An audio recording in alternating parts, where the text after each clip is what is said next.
శ్రీ శివరామ దీక్షిత సాంప్రదాయ పరంపర గురువులందరికీ వందనములు. శ్రీమద్భాగవత శ్రీకృష్ణ సద్గురు పరబ్రహ్మణే నమః.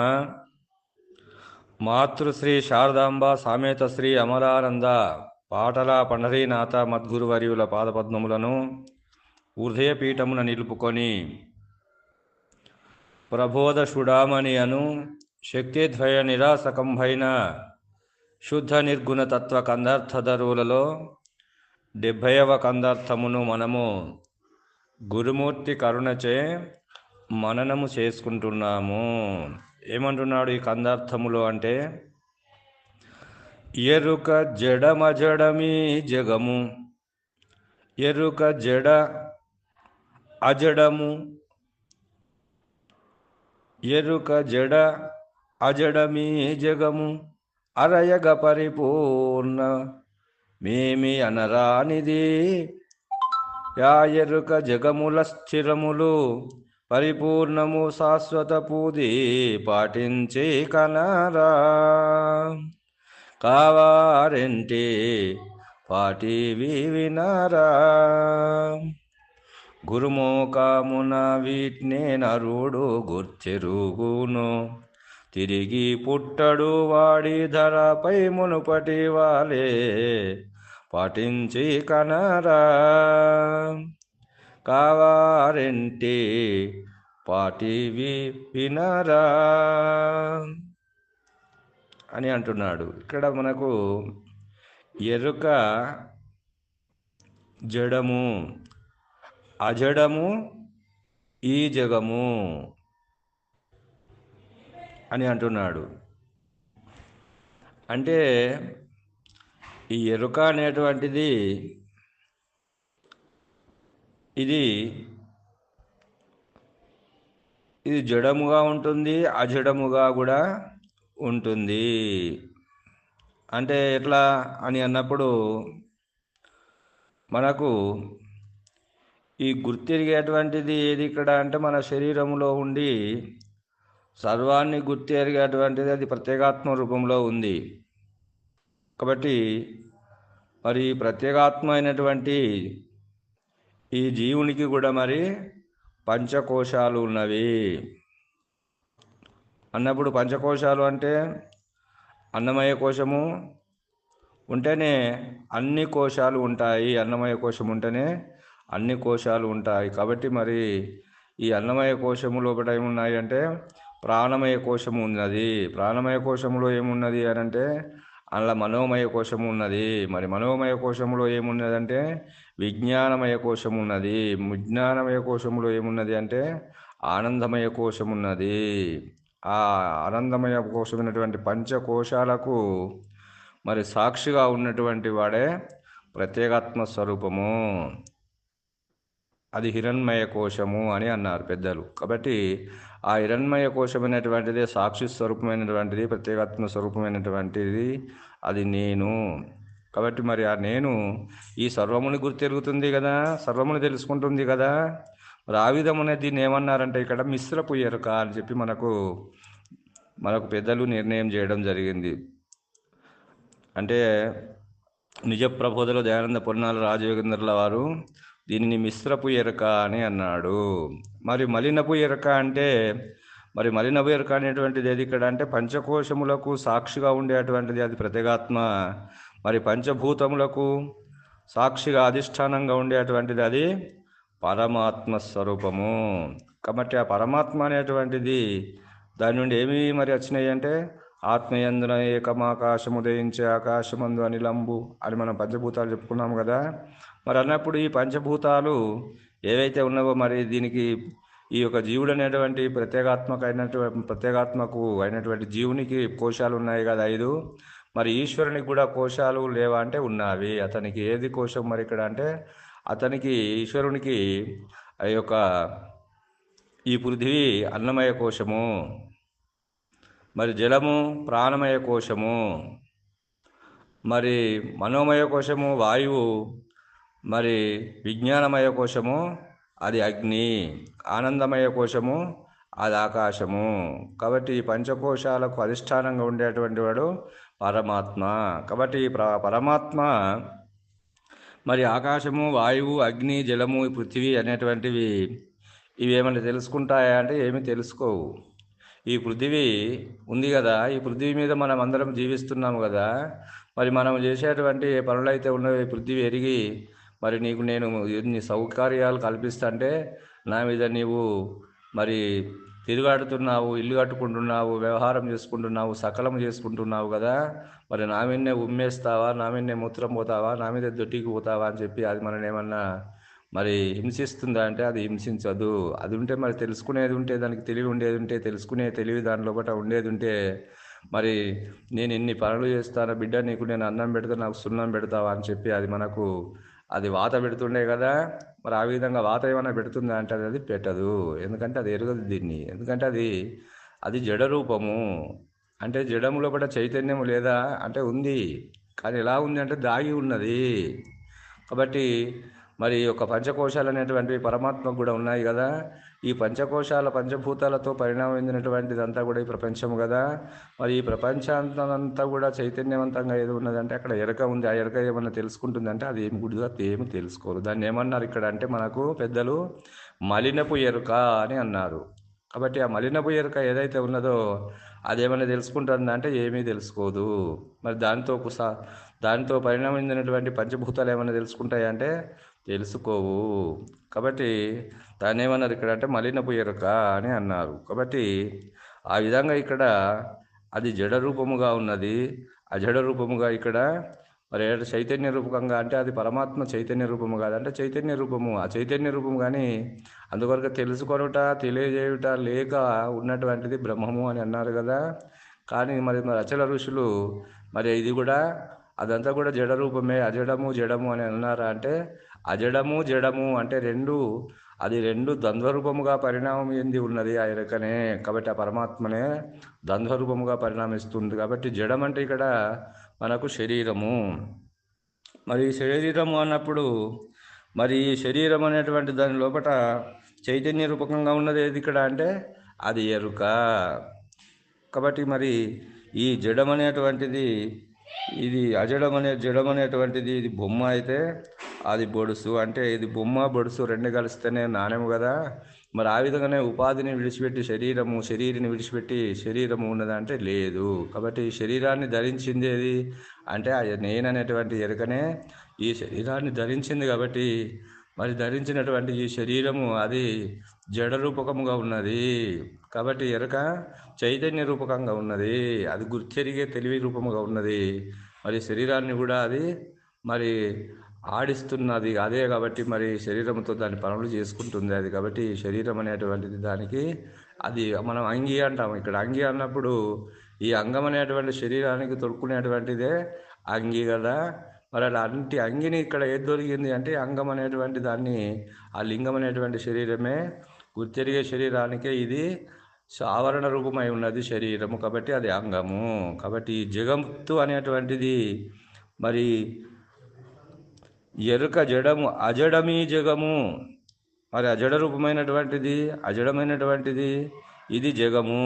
కాబట్టి మరి జగం అనేటువంటి దాని అందు ఎవరు ఇక్కడ ఈశ్వరుడు అనేటువంటి వాడు మరి దాన్ని చైతన్యవంతంగా జగత్తునంతా నడిపిస్తున్నాడు కదా. కాబట్టి ఆ జగం ఎట్లా ఉన్నది అంటే అది అజడ రూపకంగా ఉన్నది. కాబట్టి ఆ జగము అంటే ఇక్కడ మనం ఏమనుకున్నాం ఇక్కడ అంటే అది తన్మాత్ర సమితితో కూడుకున్నటువంటిదే అది జగము. కాబట్టి ఎరుక జడ అజడమీ జగము. కాబట్టి ఈ జగత్తు అనేటువంటి దాని మీద మరి ఆటాడేటువంటి వాడేవాడు అంటే ఇప్పుడు ఆ జగత్తు అనేటువంటిది ఒక శరీరము. ఆ రంగస్థలం అనేటువంటి దాని మీద మరి నాట్యం మరి తను చేసి ఆడించేవాడు అంటే మరి అక్కడ ఈశ్వరుడు కృష్ణుడు అని మనం చెప్పుకుంటాం కదా. ఇప్పుడు కృష్ణుని వేషం కట్టినాం మనం. ఆ కృష్ణుని వేషం కట్టుకొని ఇప్పుడు నేనే కృష్ణుని వేషం కట్టుకున్నా.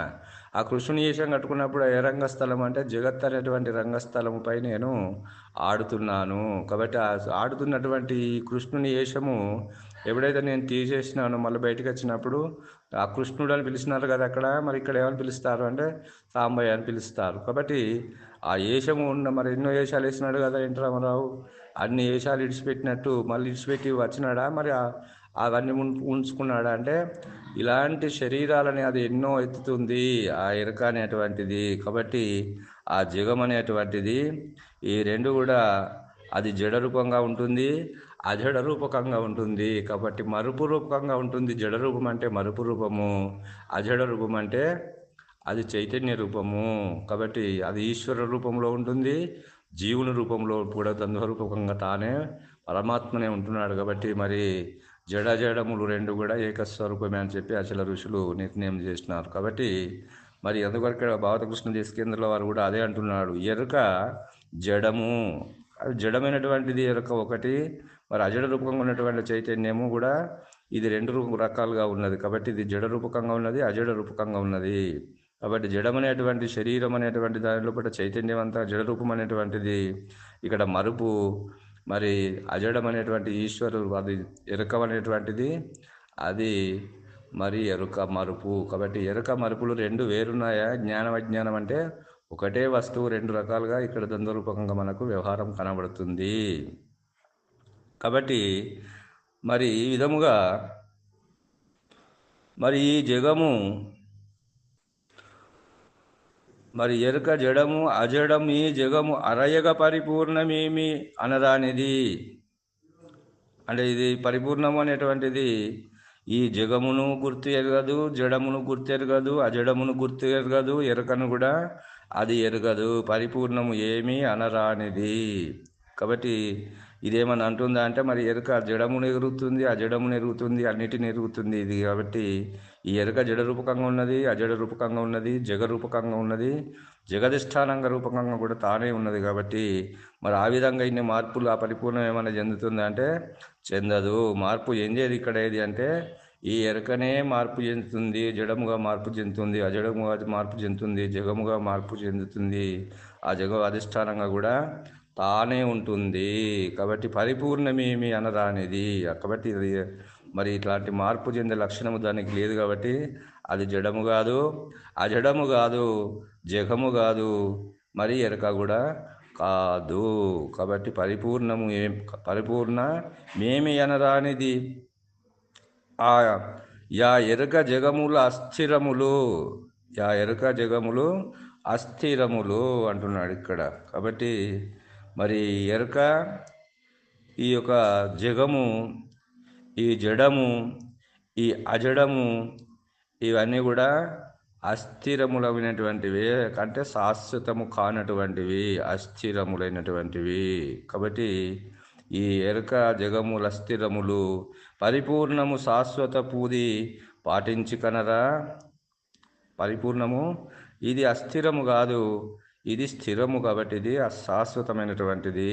కాబట్టి అశాశ్వతమైనటువంటి దాని యందు భ్రాంతి ఉంచుకోకు.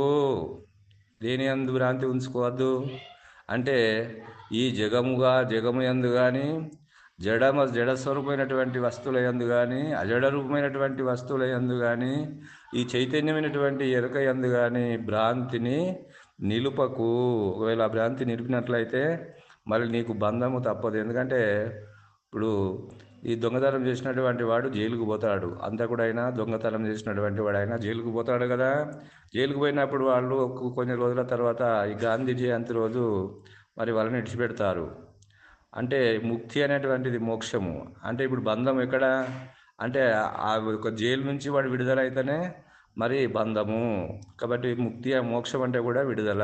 ఇప్పుడు విడుదల అయినాడు, ఆ విడుదల అయినటువంటి వాడు మళ్ళీ మరి బయటకు వచ్చినాక వాడిని ఏమంటారు ఇక్కడ అంటే అంతకుడు, లేకుంటే దొంగ, గది దొంగ అంటాడు. కాబట్టి మరి వాడికి ఎవడన్నా పనులు ఇస్తాడా, ఏమన్నా నమ్ముతారంటే చేయరు. కాబట్టి మళ్ళీ వాడు ఏం పని చేస్తాడంటే మళ్ళీ ఈ జగత్తు అనేటువంటి ఈ యొక్క లోకములకు వచ్చి మళ్ళీ వాడు మళ్ళీ దొంగతనము లేకుంటే ఇంకేమైనా పని చేసి మళ్ళీ జైలుకు మళ్ళీ పోతాడు. కాబట్టి ఆ బంధం అనేటువంటి నుంచి మళ్ళీ విముక్తి అయినాడు కదా. మరి విముక్తి అయినటువంటి వాడు మళ్ళీ బంధాన్ని తగులుకున్నాడు కదా, మళ్ళీ పోయినాడు కదా. కాబట్టి రాకడ పోకడ వీనికి ఆ జైలు నుంచి విడుదలైనటువంటి వాడు మళ్ళీ వ్యవహారం చేసి మళ్ళీ జైలుకు పోతాడు. కాబట్టి మరి అలాంటి వాడికి మరి విముక్తి ఉన్నదా అంటే లేదు. కాబట్టి వీడు వచ్చిపోయేటువంటి వాడు. కాబట్టి తాను లేకపోవాలి ఇక్కడ. కాబట్టి ఆ తాను లేనటువంటి స్థితి ఎప్పుడైతే ఉన్నదో వాడు ఉన్నంత వరకు మరి వాడు దొంగతనం చేయాలి, మళ్ళీ జైలుకు పోవాలి, మళ్ళీ బయటకు వచ్చి మళ్ళీ కొన్ని రోజులు ఏం పని చేస్తాడు వాడు అంటే ఏమి పని చేయడు. మరి జల్సాలకు అలవాటైనటువంటి వాడు కదా, మరి అలాంటి వాడు మళ్ళీ ఏం చేయాలంటే మళ్ళీ అలాంటి పనులు చేసి మళ్ళీ పట్టుబడి పోలీసులకు మళ్ళా కేసు అయ్యి మళ్ళీ వాడు జైలుకు మళ్ళీ పోవాల్సిందే. కాబట్టి బంధము నుంచి మరి విముక్తి నుంచి బంధము. కాబట్టి బంధముక్తములైనటువంటి వానికి వాడు ఉన్నంత వరకు ఉంటాయి. అంటే ఎవడు ఇక్కడ వాడు అంటే వాడనేటువంటి వాడే ఇక్కడ ఇప్పుడు నేననే అటువంటి పరమాత్మ. ఈ నేననేటువంటిది ఎప్పుడైతే అది గురుముఖత లేకపోతుందో, ఆ లేని స్థితి ఎప్పుడైతే కలుగుతుందో వానికి రాకడా లేదు, మళ్ళీ జైలు లేదు, బంధము లేదు, రెండు లేవు. కాబట్టి మరి ఇక లేదు, తానే లేనప్పుడు ముక్తి ఎవరికి, బంధం ఎవరికి అంటే లేవు. కాబట్టి శాశ్వతము పరిపూర్ణము శాశ్వతపుదే పాటించే కనరా కావారంటే ఈ పాటి వినరా. ఈ పాటివేవి గురుముఖమున వీటిని ఏ నరుడు గుర్తెరుగునో తిరిగి పుట్టడు వాడి ధరపై మునుపటి వలే. కాబట్టి మరి ఏ నరుడైతే పాటించి వినరా ఈ పాటివి ఏ పాటిది శాశ్వతమైనటువంటిది ఒకటి, అశాశ్వతమైనటువంటిది ఎరక జడములనేటువంటిది, ఎరక జగములనేటువంటివి. దాని అందు భ్రాంతి ఉంచుకోకు నాయన. కాబట్టి దేని అది అశాశ్వతమైనటువంటిది అని తెలుసుకో. కాబట్టి నేనే శాశ్వతమని ఎప్పుడైతే తెలుసుకుంటున్నావో స్వతసిద్ధమైనటువంటిది, అది శాశ్వతమైనటువంటి బట్టబయలు, అది శాశ్వతమైనటువంటిది అని గురుముఖత ఈ రెంటిని ఎప్పుడైతే నీవు గుర్తెరుగుతున్నావో వీటిని ఏ నరుడు గుర్తెరుగునో తిరిగి పుట్టడు మళ్ళీ. అంటే మళ్ళీ పుడతాడా వీడంటే పుట్టాడు. ఎందుకంటే ఆ పుట్టుకకు కారణమైనటువంటిది ఇక్కడ అంటే ఈ శరీరములో నేననేటువంటి ఎరక. కాబట్టి ఈ గుర్తెరిగేటువంటి గుర్తెరిగే శరీరము ఎప్పుడైతే మూలము లేదని గురుముఖంగా సమూలంగా అది నాశనం అవుతుందో లేకపోతుందో అది ఎట్లా ఉంటుంది అంటే ఏంచిన గింజ వలె ఉంటుంది. వేపినటువంటి గింజ అది మళ్ళీ మొలకెత్తుతుంది అంటే ఎత్తది. ఎందుకంటే దాని అంకురము బోధాగ్నిచే అది నశించిపోయింది. కాబట్టి అది మొలకెత్తడానికి వీల్లేదు. కాబట్టి మరి అన్ని మొలకలులో ఇది కలిపి వేసినా అన్ని మళ్ళీ మొలకలు వస్తాయి, కానీ ఇది మొలక రాదు. మరి ఆ విధముగా ఇక్కడ ఈ నీవు ఉండంగానే నీలో పట్ల ఉన్నటువంటి నేననే ఎరుకని సమూలముగా గురుముఖత మరి దాన్ని మరి లేక చేసుకొని దాని మీద భ్రాంతి ఉంచుకోకు. మరి స్థిరమైనటువంటిది, శాశ్వతమైనటువంటిది, పరిపూర్ణ పరభయలని గురుముఖత తెలుసుకొని మరి అలాంటి తెలుసుకున్నటువంటి వాడు అలాంటి పాటించినటువంటి ఆచరణలో ఆచరించినటువంటి వానికి మళ్ళీ తిరిగి పుట్టాడు వాడు ఈ ధరపై. కాబట్టి మరి ఎన్నో దేశాలు వేసి మరి వేషము వేసి విడిస్తాం కదా, అట్లా ఎన్నో శరీరాన్ని ధరించుతుంది కదా. ఆ ధరించేటువంటి మరి ఆ స్థితి ఏదైతే లక్షణం అయితే దానికి ఉండదు. ఎందుకంటే అది ఆవరణము నశిస్తుంది, శరీరం ఎప్పుడోసారి పోతుంది. కాబట్టి మరి శరీరంలో ఉన్నటువంటిది కూడా శరీరం ఉండగానే ఇది నశించిపోవాల్సిందే. ఎవరి వలన అది తనకు తాను నశిస్తుందా అంటే నశించదు. మరి ఎవరి వలన అది అంటే గురు కరుణ, గురు కృప వలననే ఆ గురు బోధారే అగ్ని అందు దగ్ధము కావాలి. జ్ఞానాగ్ని అందు ఆ గురు బోధ అనేటువంటి అగ్ని అందు ఇది జ్ఞానం అనేటువంటిది దగ్ధమైనప్పుడు, ఈ జ్ఞాన శరీరం అనేటువంటిది దగ్ధమైనది ఉన్నప్పుడు ఈ శరీరంలో అది లేకనే ఉంటుంది. ఎట్లా అంటే అది మొలక లేని అంకురము లేని గింజ వలె అని చెప్పుకున్నాము కదా. మరి ఆ విధముగా ఆ స్థితి అనేటువంటిది గురుముఖమున ఈ రెండు తెలుసుకున్నటువంటి వాడు ఈ ధరపై పుట్టడు అని చెప్పి మనకు భాగవత కృష్ణదేశ కేంద్రాల వారు ఈ కందార్థము ద్వారా మనకు తెలియజేస్తున్నాడని తెలియజేస్తూ ఇంతటితో ఈ కందార్థ భావాన్ని ముగిస్తున్నాను. జై బోలో సద్గురు ప్రభు మహారాజుకు జై. సర్వం సద్గురార్పణం.